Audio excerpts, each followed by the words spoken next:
আসসালামু আলাইকুম dear viewers. আজকের ভিডিওতে শুরুতেই সকলকে স্বাগত জানাচ্ছি। আপনারা স্ক্রিনে দেখতে পাচ্ছেন যে আজকের ভিডিওতে কথা বলবো আমি স্থানীয় সরকার এবং স্থানীয় প্রশাসন এই দুইটা টার্মের বেসিক ডিফারেন্সগুলো নিয়ে, এই দুইটা টার্মের রিলেশন নিয়ে এবং এদের কাজগুলো কি এই সংক্রান্ত বিস্তারিত আলোচনা করব আজকের ভিডিওতে। তো আপনারা অনেকেই জানেন যে বিসিএস প্রশাসন ক্যাডারে যারা আসতে চায় বা যাদের টার্গেট থেকে তাদের চয়েস লিস্টে বিসিএস প্রশাসন ক্যাডার থাকে, তাদেরকে ভাইবা বোর্ডে কিন্তু এই স্থানীয় সরকার এবং স্থানীয় প্রশাসন এই দুইটা টার্মের ডিফারেন্স নিয়ে কোয়েশ্চেন্স করা হয়ে থাকে। সো আজকে এই দুইটা টার্মের যত কনফিউশন রয়েছে আজকের ভিডিওতে আমি ক্লিয়ার করে দেব। সো শুরুতেই কথা বলবো যে স্থানীয় সরকার বা লোকাল গভর্নমেন্ট যেটাকে বলে। স্থানীয় সরকার বাংলাদেশের সংবিধানের ৫৯ নম্বর অনুচ্ছেদে কিন্তু স্থানীয় সরকার সম্পর্কে বলা হয়েছে। তো স্থানীয় সরকারটা আসলে কি? আমরা যদি স্থানীয় সরকারকে ডিফাইন করতে যাই তাহলে আমরা বলতে পারি যে স্থানীয় সরকারটা হচ্ছে কেন্দ্রীয় সরকারের একটা সম্প্রসারিত অংশ অথবা কেন্দ্রীয় সরকারের বর্ধিত অংশ। এর মানে হচ্ছে যে কেন্দ্রীয় সরকারের পক্ষে এত বিশাল এলাকা দেখাশোনা করা সম্ভব হয় না, তাই কেন্দ্রীয় সরকার তাদের কাজ সুষ্ঠুভাবে সম্পাদন করার জন্য এলাকাভিত্তিক এলাকার জনগণের প্রত্যক্ষ বা পরোক্ষ ভোটের মাধ্যমে নির্বাচিত জনপ্রতিনিধিদের মাধ্যমে ওই এলাকার স্থানীয় সমস্যা সমাধান করার জন্য বা ওই এলাকার স্থানীয় উন্নয়নের লক্ষ্যে স্থানীয় সরকার গঠন করে থাকে। বাংলাদেশের যদি গ্রামাঞ্চলের কথা বলা হয়, যে গ্রামাঞ্চলে কিন্তু ৩ স্তর বিশিষ্ট স্থানীয় সরকার রয়েছে। একদম সর্বনিম্ন স্তরে রয়েছে ইউনিয়ন পরিষদ, মধ্যস্তরে রয়েছে উপজেলা পরিষদ এবং উপরে রয়েছে জেলা পরিষদ। আবার যদি আমরা শহরাঞ্চলের কথা খেয়াল করি তাহলে আমরা দেখতে পাবো যে শহরাঞ্চলে ২ স্তর বিশিষ্ট স্থানীয় সরকার রয়েছে। একটা রয়েছে সিটি কর্পোরেশন, আরেকটা রয়েছে পৌরসভা। তো আমরা প্রথমেই গ্রামাঞ্চলের স্থানীয় সরকার নিয়ে কথা বলবো। গ্রামাঞ্চলের স্থানীয় সরকারের একদম লোয়ার লেভেলে যেটা রয়েছে যে ইউনিয়ন পরিষদ।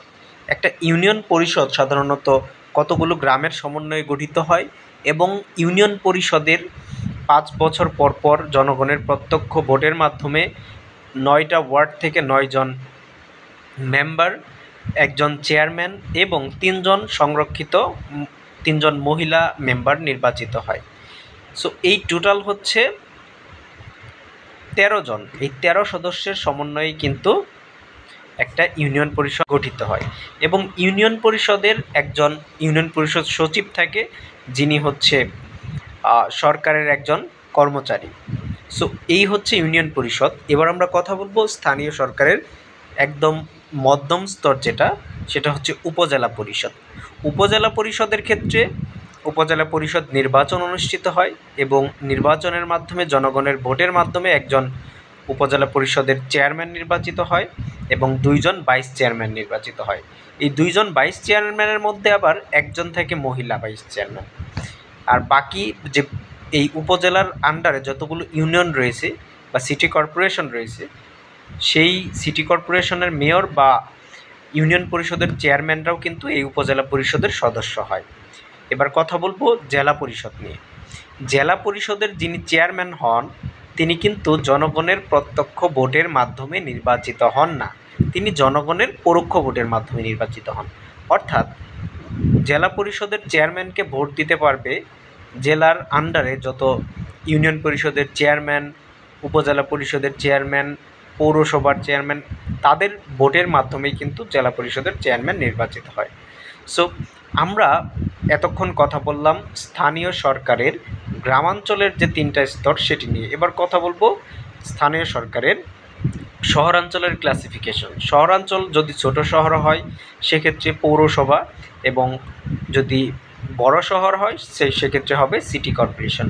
বর্তমানে বাংলাদেশের ১২টি সিটি কর্পোরেশন রয়েছে এবং এই ১২টি সিটি কর্পোরেশনের আন্ডারে সিটি কর্পোরেশনের কিন্তু মেয়র রয়েছে এবং যেগুলো ছোট শহর সেখানে রয়েছে পৌরসভা। এছাড়াও পার্বত্য চট্টগ্রামের ক্ষেত্রে তাদের স্থানীয় সরকারটা হচ্ছে অন্যরকম এবং তাদের আলাদা যে পার্বত্য চট্টগ্রাম বিষয়ক মন্ত্রণালয় রয়েছে, তাদের আন্ডারে ৩টা জেলার বান্দরবন, খাগড়াছড়ি এবং রাঙামাটি তাদের আলাদা 3টা পরিষদ রয়েছে, সেটি হচ্ছে আলাদা। এগুলোর সাথে এটার আলাদা মানে সরাসরি যোগসূত্র নেই। এবার আমরা কথা বলবো স্থানীয় প্রশাসন নিয়ে। স্থানীয় প্রশাসনটা আসলে কি? যদি আমরা প্রশাসনকে 2 ভাগে ভাগ করি তাহলে আমরা দেখতে পারবো যে কেন্দ্রীয় প্রশাসন আর একটা হচ্ছে স্থানীয় প্রশাসন। কেন্দ্রীয় প্রশাসন বলতে সাধারণত সচিবালয়কে বোঝায় এবং স্থানীয় প্রশাসনকে 3 ভাগে ভাগ করা হয়েছে। স্থানীয় প্রশাসনের একদম সর্বনিম্ন স্তরে রয়েছে উপজেলা পরিষদ, তারপর রয়েছে জেলা পরিষদ, তারপর রয়েছে বিভাগীয় কমিশনার। সো স্থানীয় সরকার এবং স্থানীয় প্রশাসনের বেসিক ডিফারেন্সটা হচ্ছে এই যে স্থানীয় সরকারের যারা সদস্য তারা কিন্তু জনগণের প্রত্যক্ষ ভোট বা পরোক্ষ ভোটের মাধ্যমে নির্বাচিত হয়, কিন্তু স্থানীয় প্রশাসনে যারা থাকে তারা কিন্তু জনগণের ভোটের মাধ্যমে নির্বাচিত হয় না। স্থানীয় প্রশাসনে যারা থাকে তারা হচ্ছে সরকারি আমলা বা সরকারি কর্মচারী।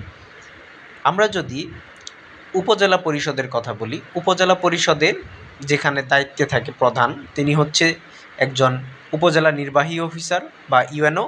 তিনি সরকারের একজন সিনিয়র সহকারী সচিব পদমর্যাদার কর্মচারী হয়ে থাকে এবং বিসিএস প্রশাসন ক্যাডারের একজন কর্মকর্তা।